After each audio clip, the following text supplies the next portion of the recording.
Hey, you know who I think sucks? Jeffrey Epstein. You know what else I think sucks?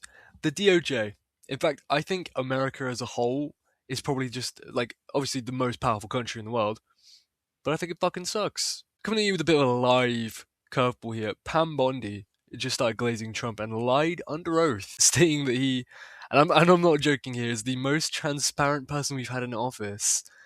I say we, but I'm British, and that also he's had nothing to do with Epstein's crimes, and he's a innocent person, uh, most innocent person in office. Blah blah blah.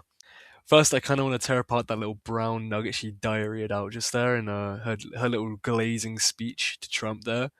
Literally the only point I should have to make here is how long the files took to come out and the state in which they were released.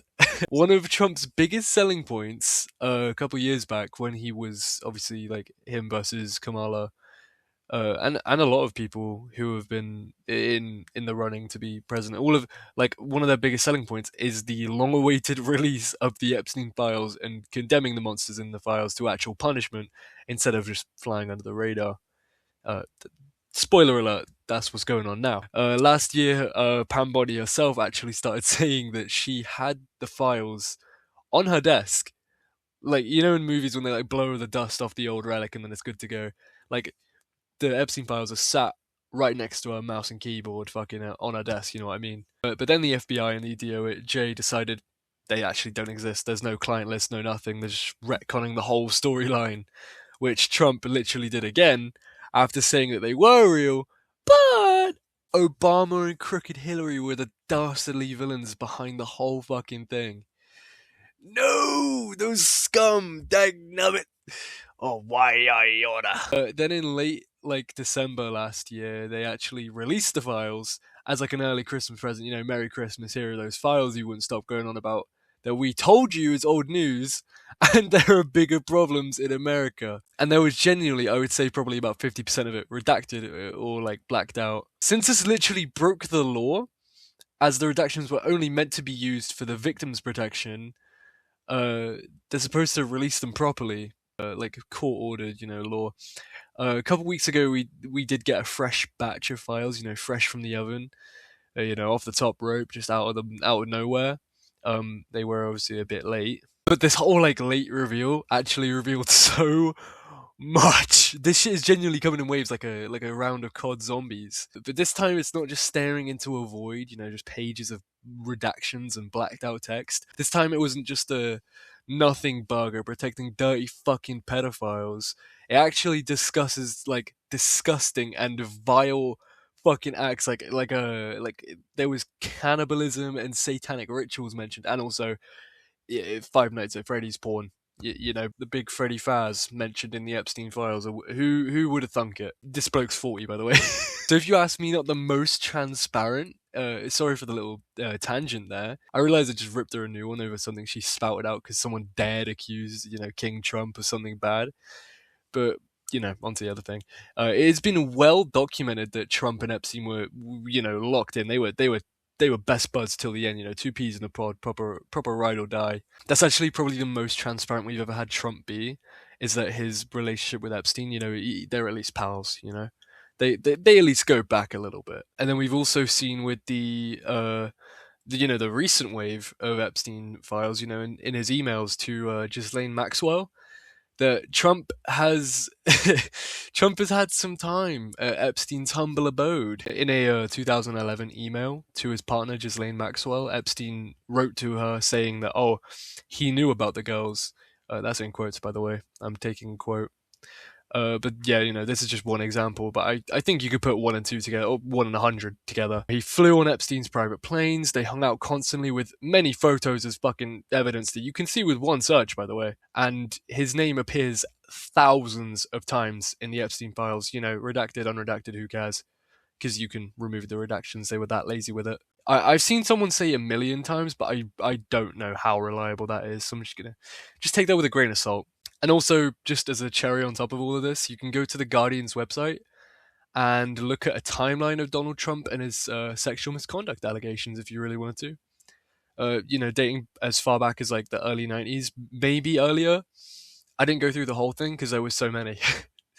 I'm a lazy guy. I got college, work, and gym to be doing, so I don't have time to be looking through all of Donald Trump's sexual misconduct allegations. If I remember to, I will leave a link in the description for you. But again, if I forget to, then it's one search away. Yeah, but you can find it really easily. What's been reported anyway. Remember, the government can shut people up real quickly. I'm sure there are thousands of assaults committed by the corporate husks in suits that have gone unreported, but that's probably dipping into a bit of theorizing. So yeah, Pam Bondi, liar, liar, pants on fire. The DOJ, the government, all stinky, meanie, poo-poo headed liars. All of them, a lot of them, the majority of them, to be fair. Shit. But you know what they also lied about? They also lied about the unjustifiable murders of Alex Pretty, for example. Proper war zone execution, that one. And he was obviously at a protest with, other protesters protesting the ICE agents, right? And this lady who gets pepper sprayed, he goes in like a fucking superhero. He just picks her up, tries to drag her out of there. And then he gets dragged aside, pepper sprayed, beaten, and then laid out on the floor, where they just fucking mag dump him in the back. Like, just again, this is an execution that's taking place in the streets on video too. You can see this online really easily, and it goes viral.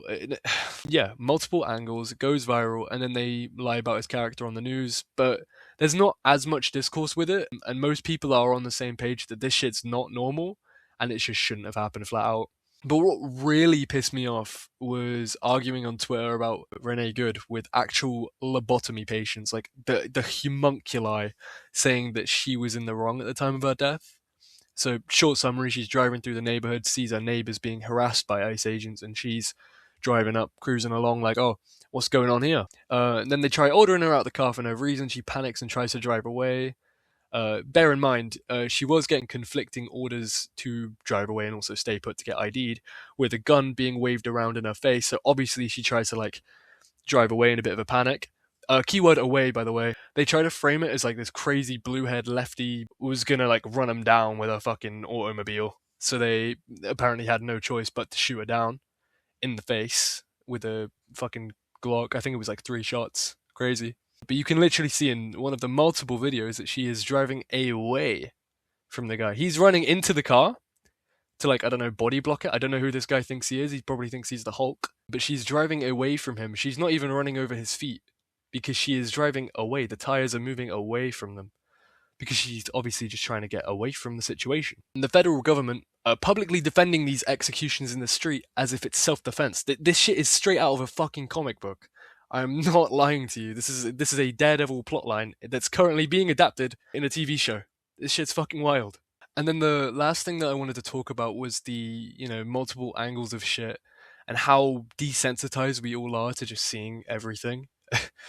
The files are obviously a key example of this. As I just said, cannibalism and satanic rituals are mentioned. This mattered for probably a maximum of 3 days, and then it's just forgotten about and memed to death. I'll admit, if I see an AI video of Jeffrey Epstein popping a Fortnite emote, just boogieing down, hitting a little ooh, you proper orange justice for a clip, I will probably chuckle a bit. My bad. It is wild and slightly comical to think that Jeffrey Epstein got banned on Xbox Live for cussing out some children, and then gooned to Five Nights at Freddy's animations after dropping comments on a game theory video, and then hopping on Prime Fortnite straight after. But we are genuinely so desensitized to the wild things that come out that they just come and go in a week. What's going on with David and the girl in his truck? The dead body that was just found in his truck. No idea. It faded away after 2 weeks. And this was pre-Kirk. Speaking of Kirk, speaking of Charlie Kirk, he was shot and killed, and to this day is getting memed to death. Again, the AI we are Charlie Kirk. That shit is kind of funny. In my opinion, it's my bad again. But this guy is a dude who got quick scoped for hundreds to see, not just in person, but online too. There are so many people so many angles of his death. Like it was just a classic MLG montage with the air horns and Illuminati just chilling in the corner. Like there's so many angles. Like I can hear the Skrillex in my head, and then there's just people making memes of it.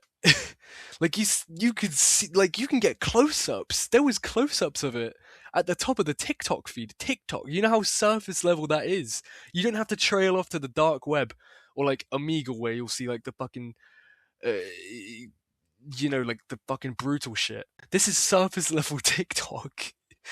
Like what the fuck? Like videos of people dying are just saturated and daily rituals for some people. Like it's now a relatable experience that in school some weirdo will come along and say, "Hey, check this cool shit out," and then there's like a cartel beheading. Like nothing matters long term anymore, and I'm honestly kind of surprised that we're all clinging on to the Epstein files because everything just gets abandoned. Genuinely, right? What is actually going to happen when all of the files are dropped? All right, will action actually be taken, and will people be held accountable, or will people share it around and act like it's insane that we need to revolt just for 2 days to pass, and then we'll just be sharing Epstein singing fucking Frank Sinatra songs or hitting a fucking Fortnite boogie down again while fucking Freddy Fazbear's giving him the action from behind. I will just end off by saying, like, always remember to just take a minute. Like, this shit's not normal.